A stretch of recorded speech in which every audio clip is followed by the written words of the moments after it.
வாழ்வில் வெற்றி பெற நினைக்கும் ஒவ்வொரு இளைஞனுக்கும் விளையாட்டு போட்டிகளில் சாதிக்க துடித்துக் கொண்டிருக்கக்கூடிய ஒவ்வொரு விளையாட்டு வீரனுக்கும் சுறுசுறுப்பு, விடாமுயற்சி, டிசிப்ளின், துவண்டு போகாத மன உறுதி, பகுத்தறிய வேண்டிய ஆராய்ச்சி மனப்பான்மை மிக மிக அவசியம்.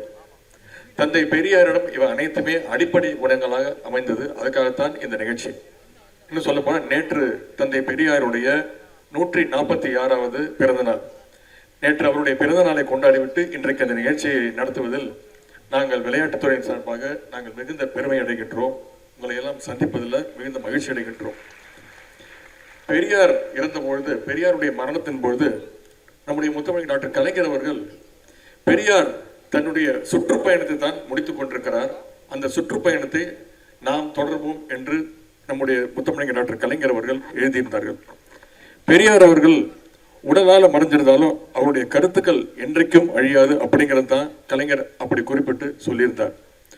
தன்னுடைய 95 வயது வரைக்கும் வாழ்ந்த பெரியார் அவர்கள் தமிழ்நாட்டுடைய பிற்படுத்தப்பட்ட, ஒடுக்கப்பட்ட, விளிம்புநிலை மக்களுடைய உரிமைக்காக உழைத்தவர்.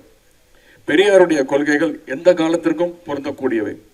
குறிப்பாக இளைஞர்கள் உங்களுக்கு மிக மிக அவசியமானவை.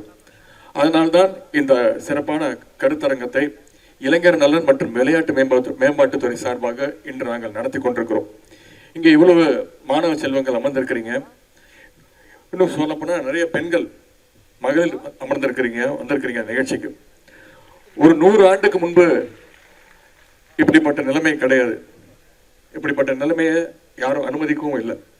குறிப்பிட்ட சிலர் தான் படிக்கணும், குறிப்பிட்ட சிலர் தான் வீட்டை விட்டு வெளில வரணும், மற்றவங்க எல்லாம் குலத்தொழில சொல்லணும், குலத்தொழில செய்யணும். அதாவது அவங்க அப்பா அம்மா என்ன வேலை பார்க்குறாங்களோ, அவங்க தாத்தா பாட்டி என்ன வேலை பார்த்துட்டு இருந்தாங்களோ அதுதான் செய்யணும் அப்படின்னு நிலைமை இருந்துச்சு.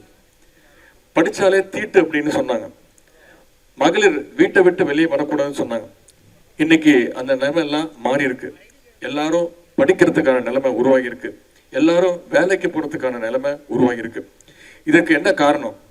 யார் இந்த மாற்றத்தை தமிழ்நாட்டில் கொண்டு வந்தது? இது எல்லாத்துக்குமான பதில் என்னன்னு பார்த்தீங்கன்னா அதுதான் தந்தை பெரியார் அவர்கள். இன்னும் சொல்ல போனா, தந்தை பெரியார் அவர்களுக்கு பெரியார் அப்படின்ற பட்டத்தை கொடுத்ததே பெண்கள் தான். அந்த அளவுக்கு பெண்களுடைய விடுதலைக்காக போராடியவர், குரல் கொடுத்தவர் தான் நம்முடைய தந்தை பெரியார் அவர்கள். பெரியார் பேசிய அத்தனை வடிவங்களுக்கும் செயல் வடிவம் கொடுத்தது யாருன்னு பார்த்தீங்கன்னா பேரறிஞர் அண்ணா அவர்களும் நம்முடைய முத்தமிழ் டாக்டர் கலைஞர் அவர்களுமான திராவிட முன்னேற்ற கழக அரசு தான்.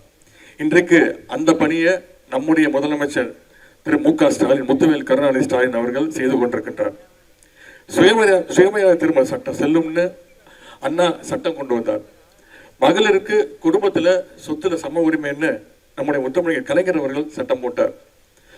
காவல்துறை, இராணுவத்தில் பெண்கள் வரணும்னு பெரியார் ஆசைப்பட்டார், குரல் கொடுத்தார்.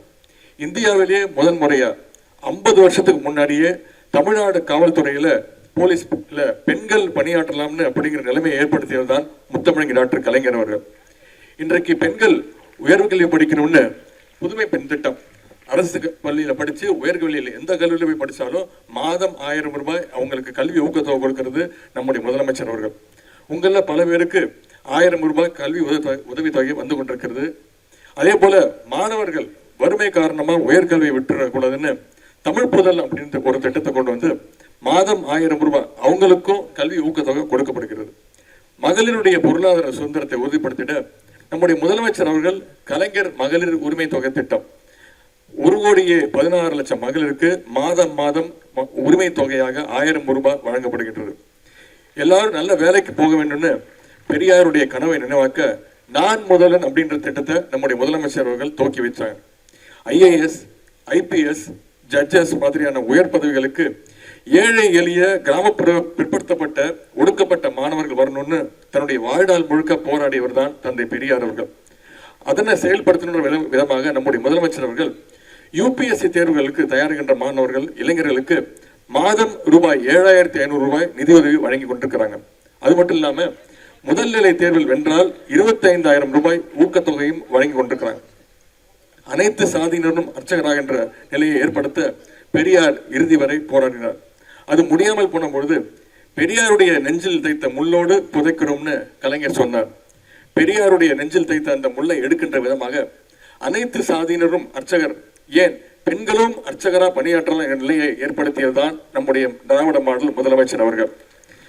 பெரியார் இல்லவ நாம யாரும் இல்லை அப்படின்னு பேரறிஞர் அண்ணா அடிக்கடி சொல்வார்.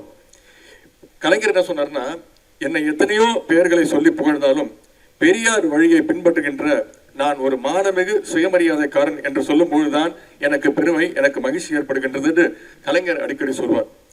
பெரியார் நம்மை விட்டு பிரிந்து 50 ஆண்டுகளுக்கு மேல் ஆச்சு. ஆனால் இன்றைக்கும் அவருடைய கருத்துக்களும் சிந்தனைகளும் இன்றைக்கும் நமக்கு ரெலவெண்டா இருக்கு, என்னைக்கும் இருக்கும். ஆகவேதான் இந்த கருத்தரங்கத்தை நாங்கள் இப்பொழுது ஏற்பாடு செய்திருக்கின்றோம். பெரியாரை பற்றிய இந்த கருத்துக்களை நம்முடைய பேச்சாளர்கள் இந்த கருத்தரங்களை இன்னும் விரிவாக பேச இருக்கிறாங்க. அவற்றை எல்லாம் நீங்கள் கூர்ந்து கவனித்து உள்வாங்கிக் கொள்ள வேண்டும் என்று நான் கேட்டுக்கொள்கின்றேன்.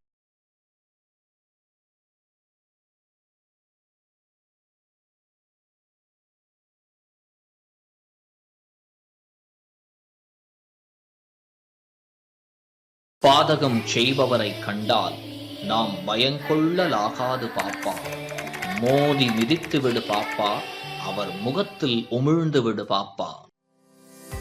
அண்மை செய்திகளை உடனுக்குடன் தெரிந்து கொள்ள இணைந்திருங்கள் இயம்நாடு தொலைக்காட்சியுடன்.